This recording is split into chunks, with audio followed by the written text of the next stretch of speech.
Yeah, damski sipat mo to.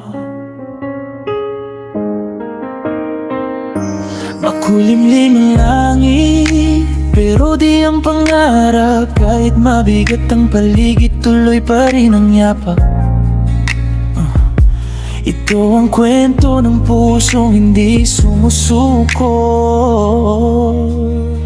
Makulimlim ang panahon, ulap ay nagkukubli. Parang may dalang kwento ang langit na tahimik. Hangin ay malamig, paligid ay payapa, pero sa isip ko may laban na di nakikita. Kahit walang araw na sumisilip sa taas, hindi ibig sabihin na pag-asa'y kukupa. May mga araw talagang kulay buong tanawin, pero bukas may pagkakataong muling sisikat din. Bawat hakbang sa kalsada dala ang pangarap. Kahit mabigat ang mundo, hindi ako uhurong agad. Kung ang buhay ay ulap na pansamantalang dumaan, hihintayin ko ang liwanag sa dulo ng ulan. Makulimlim ang langit, tuloy lang ang lakad. Kahit mabigat ang hangin, pangarap ay hawak.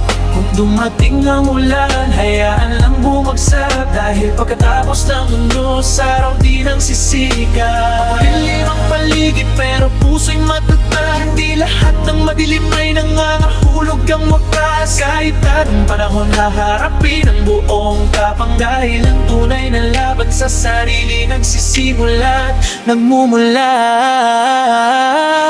May araw na tahimik, walang gustong sabihin. Tinitingnan ang ulap, iniisip ang darating. Pero natutulong din, hindi kailangang madaliin. Ang bawat pangarap may sariling panahon sa atin. Parang ulap sa langit, problema'y lumilipas. Kahit kaano kakapal, may butas ding mabubutas. Kapag sumilip ang araw sa pagitan ng ulapan, malalaman mong sulit lahat ng iyong pinagdaanan. Kaya kung ngayon ay mabigat ang pakiramdam, huminga ng malalim, pahinga kung kailangan. Hindi karera ang buhay, hindi kailangan mauna. Ang mahalaga'y patuloy ka pa ring sumusulong sa iyong landas.